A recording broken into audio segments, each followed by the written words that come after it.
dad, Castillo, known to her friends as Feli, lived to be 100 years before passing away in February after a long battle with cancer. Born in 1912 in a small town in the Philippines, she was the eldest of 3 children. She was married to a fisherman named Espiritu Pedro Castillo, and like many villagers, relied on the seas as fishing was a way of life in Pangasinan. Feli's daughter-in-law, Agnes Castillo, accepted a legislative resolution on behalf of her mother-in-law. In 1987, Feli moved to Guam with her husband and lived with her son in Jigo. Agnes Castillo says before her passing, Castillo would always be found at the Jigo Senior Citizen Center.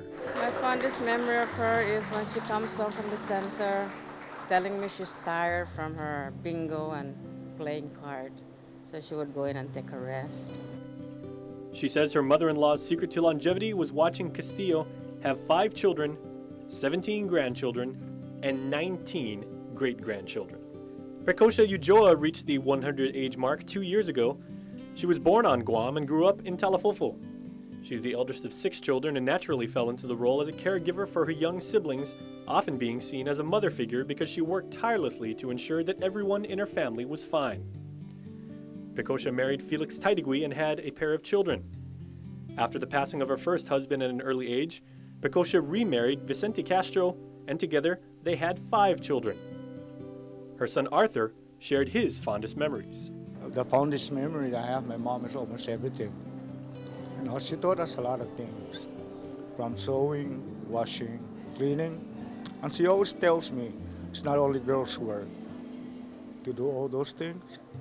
Precocia was known to be petite and attractive, and she was always well-groomed and dressed and described as very neat and organized, evident by her choice of work with former Governor Carlos Camacho and then his brother Luis. She's a hardworking lady, you know, she goes to church a lot.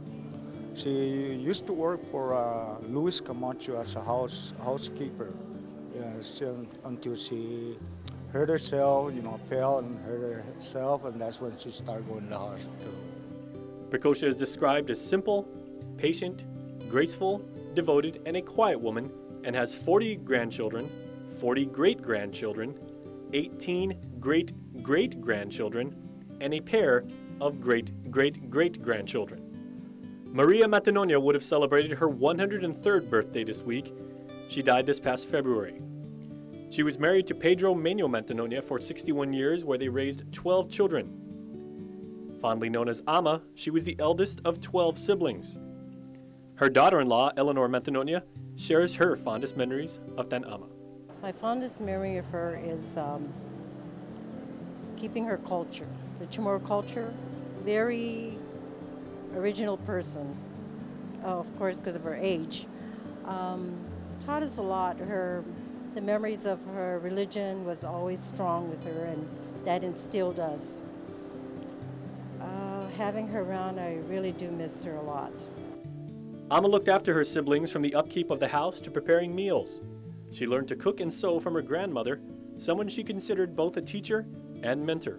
Her activity was working around her flowers, and at the time she was staying at her house, cooking natural food. She never used a gas stove or just electric stove. It was always the fire, the wood.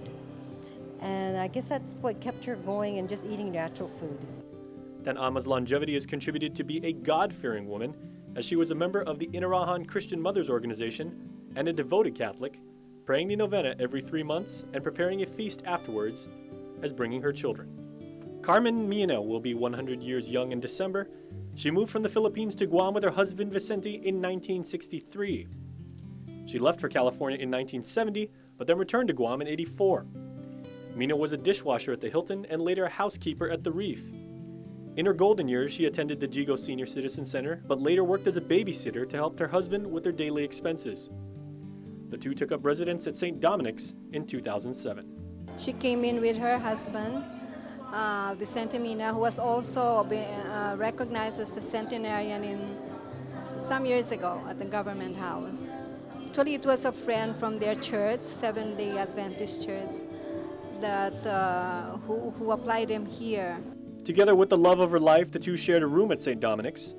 Carmen is described as a caring spouse, looking after her husband's every needs and oftentimes forgetting her own. She is, when she was still in her like stronger days, she was a pleasant lady to talk to, always ready with a ready smile. Yeah, especially when her husband was still living, because that was her hero. Vicente unfortunately passed away in 2008, and although frail according to her caregivers, she still participates in the morning activities and listens to church music. As for Rita Artero, she celebrates year number 100 in June. She's the second eldest of 6 children. We're very blessed that the Lord has given us this gift of her life, and we are all truly blessed and very excited and happy for her. Her kids are incredibly proud of her, describing her as being a leader of their family, deeply religious, and always giving back to the community. She's a very God-fearing person. She has donated a lot of her time, her energy, her love to the church. Ever since she was 13, she's always been passionately involved in the church ministries of Santa Lourdes Church. She has served as president of the Christian Mothers as well. She has also volunteered. She's never been employed in her life, but she is a volunteer member of GAR, representing the elderly. And she has done many projects, visited the people in prison. She and a group of her friends will cook like a fiesta food and take it to a DYA, to mentor those kids that are in trouble. According to her daughter, the secret to her mother's long life is her love of God and of community, and also eating organic foods which she grew in her garden and not eating after 6 p.m. Rita was married to the late Sus Cruz Artero, and together they have 4 children. But Rita also has 9 stepchildren that she helped raise. Irene Lego turns 100 years young in September. She married her high school sweetheart Lawrence in 1934 in the Philippines. They have 7 children together. In 1948, her husband moved to Guam, leaving her behind to care for the family. They left to take care of the family, and she opened a small store and traveled from town to town selling tobacco. Her husband would visit every year for vacations, but would have to return to Guam to continue work. Irene eventually joined her husband 2 decades later, and while here on Guam, she no longer had to work. My mother-in-law is a good person. She's loving. She got 7 children because of he cared for them, So also my father-in-law was a good person. So all his children, her children, are all professional. It's evident that her son-in-law cares deeply for Irene. After all, she dedicated her entire life to her family and sacrifices as much as she could to provide her children with the best opportunities. They're now all professionals such as chemical and professional engineers, registered nurses, businesswomen, teachers, social workers, and medical technicians. She's a good mother. She takes care of my 3 children. I don't pay any babysitter because her. Okay.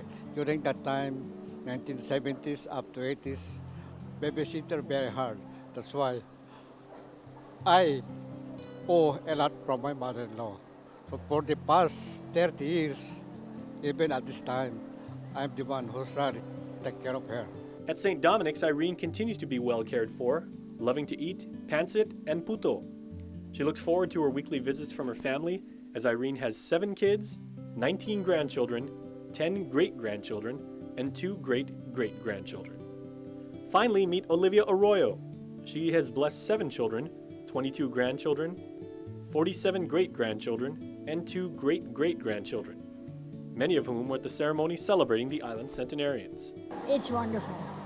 People going to people, talk with the people, get together and work together and have fun together. See, they all work together. Excuse me, like me. I have my son here, and I have another son there. I have a daughter over there. They're all working together. And all the presents over there are my children.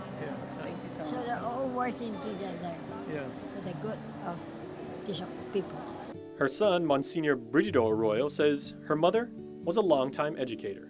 For her public service in the field of education, Olivia received numerous awards, as in 1970 she received the Gold Medal Award from Governor Carlos Camacho and Lieutenant Governor Kurt Moyland. Island leaders also recognized her in 1972 when she retired with a Certificate of Appreciation. In 1996, she was named to the Guam Educators Hall of Fame International, sponsored by Phi Delta Kappa Guam chapter. The following year, she was also named to the Imenfadzi, who is Who's Who in Chamorro history. And in 2008, the University of Guam awarded her with an honorary degree for distinguished community service. But above her love of teaching is her love of family. Her hobbies, of course, is mostly, with the families. And then, we like to go out also, and go on picnics, and not so much with any sports, we went swimming and all of this together with the family, always with the family. And she's a very, very family-oriented person.